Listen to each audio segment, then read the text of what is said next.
Then I want to welcome you here to another program. This is Family Channel. My name is Rune Fardal, and this is Marius Reikerås, Human Rights Counselor. And we are here today because in Bulgaria, in September 26, was it? 28, yeah. 28 September, there is a huge gathering where a Bulgarian group, family children group, having a big demonstration in front of the Norwegian embassy. 15,000 people are expected to be there. And Marius, maybe you can tell us a little bit about what your involvement there and what this is about. Yes, first of all I would like to greet my Bulgarian friends. I'm honored to be welcome to this protest that will be held in late September.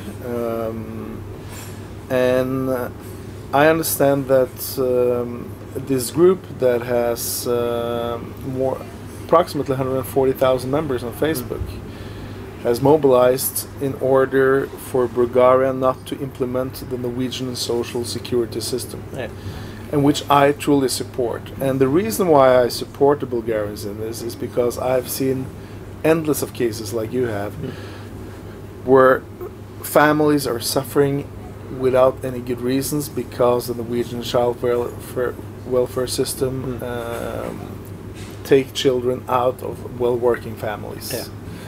And I'm fully aware that Norway grants huge amounts of money to Bulgaria, and these funds, of course, they ask for these funds to have some specific meanings for the Norwegian authorities. And I understand that Norway tries to make imperialistic approach towards Bulgaria when it comes to adopting our child welfare system, which Bulgaria should not do, because as we have seen, of course, we have record many cases in the European Court of Human Rights. We have been condemned by the European Parliament. We have been the European Council, the Parliamentary Council of Europe, drafted last year a resolution against Norway, showing that Norway takes children out of well-working families way too easily. So in all the experiences that I've had, you've had, a lot of other people have had, they tell us that we cannot encourage the Bulgarian people to adopt a system that is not working. So I am happy, and of course I will, in my speech when I come to Bulgaria, I will mention some of these cases I've been working on. Some of them have reached all the way to even to the Grand Chamber in the European Court of Human Rights, and it proves that we really have to support the Bulgarian people, not the people who care about money and how to make money upon families who are not, because this is like a money machine. And the Norwegian system, of course, generates a lot of money for a lot of people who want the system to stay as it is today. But of course, that is on the expense of a lot of other families who are suffering because of this system. So yeah, I'm very happy I'm excited to go to Bulgaria.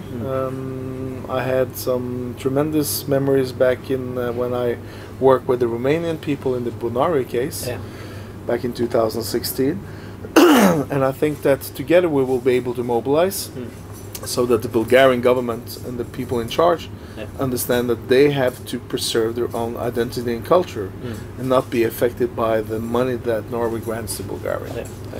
So that's basically my main message to our Bulgarian friends as well, to make sure that you preserve your identity and your culture, and that you remain unaffected by the Norwegian government that tries to make an imperialistic approach towards a lot of these countries.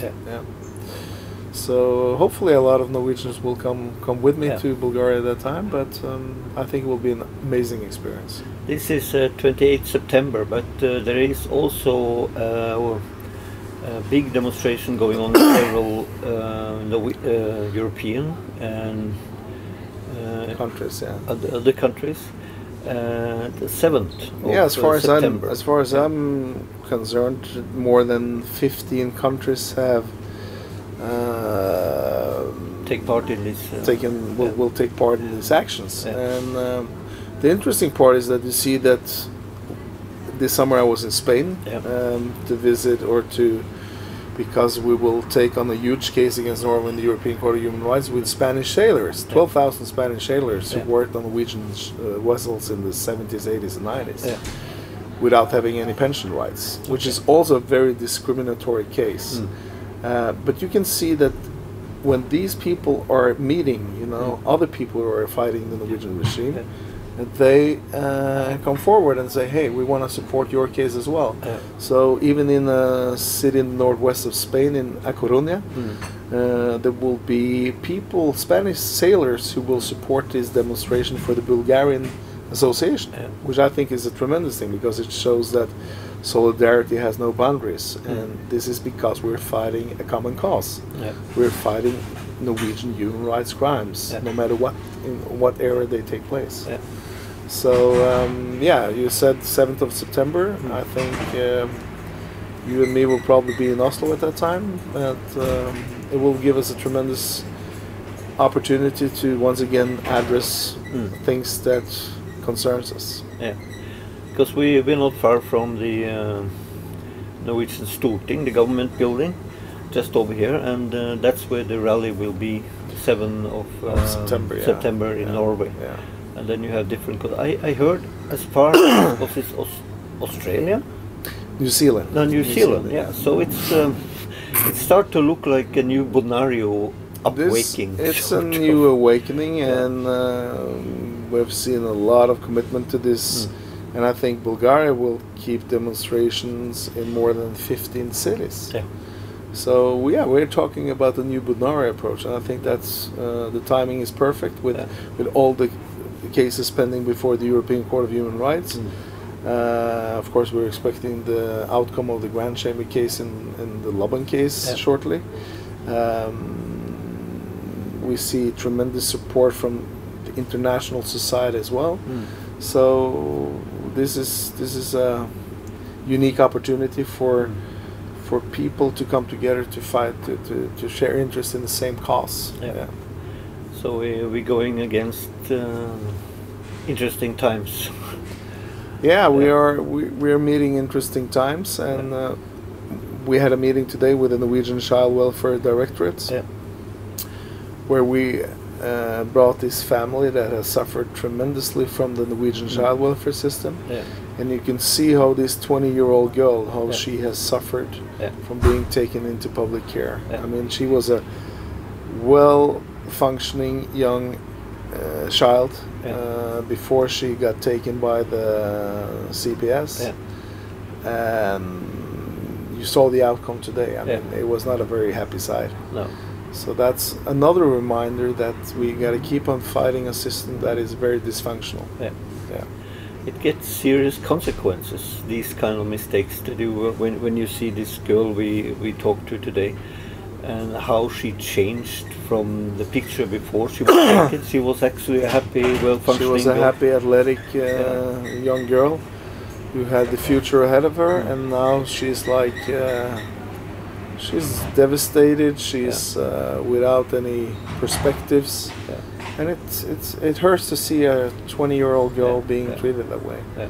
And it also upsets me a lot to see how the Norwegian government or the Norwegian regime runs from its own responsibility.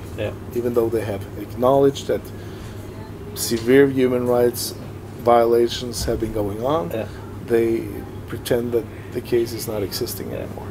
Because she got out of the system when she was 18, but then she was put full of drugs and and now she has serious problem about this and tried to get out of it. But now they don't want to help her. No. So and that's the system they tried to export to Bulgaria. In a way, that's the same way, and not only to Bulgaria, but you've seen they have, and that's a warning as well to Bulgaria, because they managed to implement in a way this system in Lithuania a few years ago. And the interesting part was that Lithuania was very It was one of the key countries before Norway managed to imperialize Lithuania. And now we see that Lithuania is suffering with a lot of the same problems that we have in Norway as well. I mean, you need a child welfare system, of course you do. You need to take care of the children who really suffer. But the thing is that when you import the Norwegian system, a lot of people will benefit from it financially, whereas a lot of people will suffer from it where there is no need for it. You know? So that's so I urgently encourage the Bulgarian people once again to stay away from the system. Say no thank you for the Norwegian Barnevernet system. Yeah, of course. I know that Norway has a commitment to the EEA agreement to make fundings to other European countries. But if that fundings comes with like an obligation to do what Norway desires, they should say no. Of course, absolutely. So, okay, we got the main things for these demonstrations. Your part in this? Yeah, we are. We will definitely be there. Yeah.